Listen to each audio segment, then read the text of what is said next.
श्री गणेशाय नमः। ओम नमो भगवती वासुदेवाय।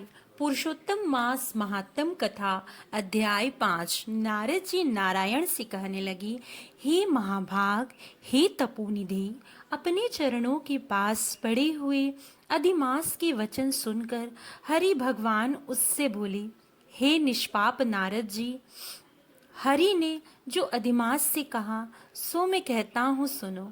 हे मुनिश्रेष्ठ, तुम धन्य हो जो मुझसे श्रेष्ठ कथा पूछते हो। श्री कृष्ण भगवान बोले, हे अर्जुन, मैं तुमसे वैकुंठ का वृत्तांत बताता हूँ, सो सुनो। श्री विष्णु के नेत्रों के संकेत से गरुड़ जी मूर्छित हुए मलमास की पंखों से हवा करने लगे। तब होश में आने पर मलमास बोले, हे नाथ, मुझे यह सब अच्छा नहीं लगता। हे जगधार, हे जगतपते, हे विष्णु, मुझ शरण में आए हुए कि रक्षा करो, रक्षा करो, मुझ शरणागत को क्यों त्यागते हो? ऐसा कहकर कांपता हुआ बार बार विलाप करने लगा। तब मलमास से वैकुंठवासी ऋषिकेश भगवान ने कहा, हे वत्स, तेरा दुख निवारण का कोई उपाय नहीं दिखता। तू सोच मत कर, उठ, तेरा कल्याण होगा।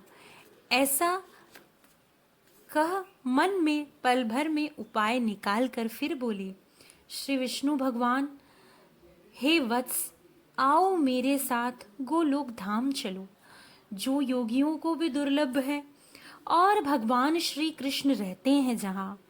वहाँ गोपी गणों के मध्य में बैठे हुए दो भुजा वाले मुरलीधर, नवीन मेघ के समान श्याम सुंदर, शरीर कमल जैसे विशाल नेत्र, ऐसे ईश्वर पुरुषोत्तम भगवान श्री कृष्णचंद्र विराजमान हैं।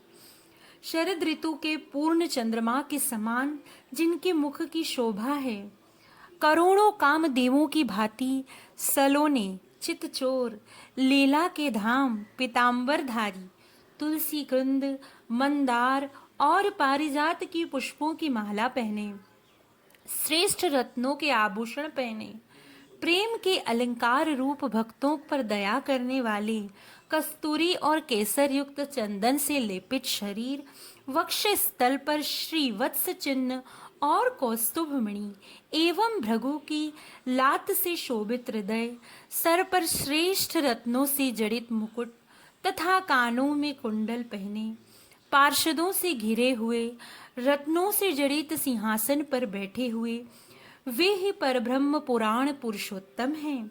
स्वेच्छामयी ब्राह्मण के बीज, सर्वाधार, परात्म, निष्काम, निर्विकार, अत्यंत परिपूर्ण, प्रभु प्रकृति से परे, ईशान, निर्गुण, नित्य विग्रह श्री कृष्ण गोलोक में तेरा दुख दूर कर देंगे। चलो वहीं चलें। श्री नारायण बोले, इतना कह हरि भगवान मलमास का हाथ पकड़कर गोलोक को गए। हे नारद मुनि, वहां पहले अज्ञान रूपी अंधेरे का नाश करने वाले, ज्ञान रूपी मार्ग को दिखाने वाले, प्रलय काल में ज्योति स्वरूप करोड़ों सूर्य के समान प्रभा वाले, नित्य असंख्य विश्व के कारण विभु परमात्मा की इच्छामय लाल रंग की ज्योति दिखाई दी। हे मुने, उस ज्योति के भीतर ही सुंदर 3 लोक थे और उसके ऊपर सनातन ब्रह्मलोक की भांति गोलोक है। वह 3 करोड़ों योजन में फैला हुआ लाकार तेज पुंज स्वरूप श्रेष्ठ रत्नों वाली भूमि से युक्त है, जो बड़े स्वप्न में भी अदृश्य है। वही वैष्णवों को दर्शन और प्राप्त है। ऐसे योगीश्वर भगवान श्री कृष्ण ने अनयोग द्वारा धारण कर रखा है। ऐसा श्रेष्ठ गोलोक अंतरिक्ष में स्थित है और आदि, व्याधि, बुढ़ापा, मृत्यु, शोक, भय आदि से रहित है। बहुमूल्य रत्नों से जड़ित करोड़ों मंदिरों से सुशोभित उस गोलोक के नीचे दाहिने और वैकुंठ लोक है और बाईं वैकुंठ के समान ही आकार वाला शिवलोक है। वैकुंठ का फैलाव 1 करोड़ योजन में है और उसका आकार जिसमें करोड़ों योजन लंबा और मंडलाकार है। वहाँ पीले वस्त्रों से शोभायमान वैष्णव जन रहते हैं।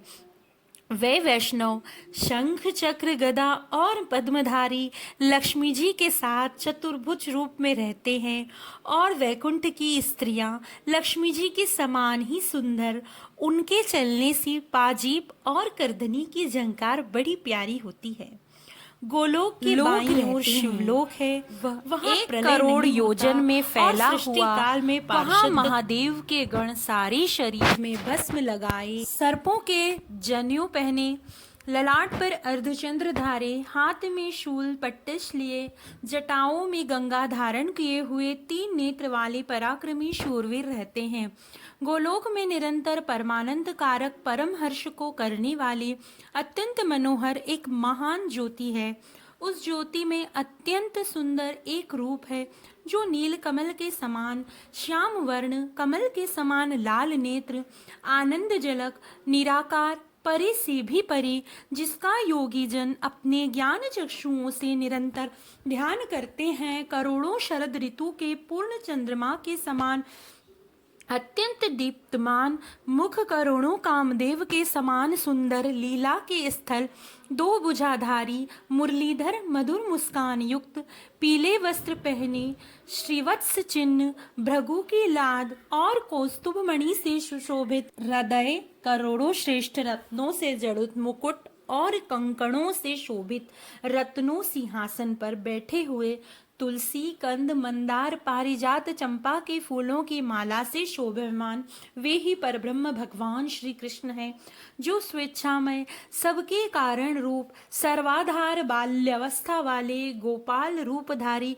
करोड़ों सूर्य चंद्रमा के समान शोभायमान, भक्तजनों पर अनुग्रह करने वाले, इच्छा रहित, निर्विकार, अत्यंत परिपूर्ण प्रभु, रास मंडल के मध्य में बैठे हुए शांत रासेश्वर हरि मंगल रूप, पूजने वाले मंगलों के मंगल, परमानंद धन, सत्य स्वरूप, अक्षर अव्यय, सब सिद्धियों के ईश्वर, सब सिद्धियों के दाता, सिद्धि देने वाले, प्रकृति से परे, भगवान ईशान, निर्गुण, नित्य विग्रह, सबके आदि पुरुष, अव्यक्त इंद्र आदि देवों द्वारा स्तुति किए गए, नित्य स्वतंत्र, एक परमात्मा स्वरूप, शांति परायण, ऐसी प्रभु का शांत स्वभाव वाले वैष्णवजन ध्यान करते हैं।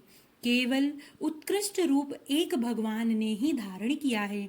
यह कहकर भगवान विष्णु अधिमास को रजोगुण से गिरा हुआ जानकर गोलोक को ले गए। सूत जी बोले, सत्कर्म ग्रहण करने वाली वाणी कहकर जब नारायण चुप हुए, तब नारद पुरुषोत्तम मास महा उत्सव संबंधी नई नई कथा सुनने की अभिलाषा से श्री नारायण से बोले। श्रीमद् पुरुषोत्तम मास महात्म कथा का 5वां अध्याय संपूर्ण। जय श्री कृष्ण। ओम नमो भगवते वासुदेवाय।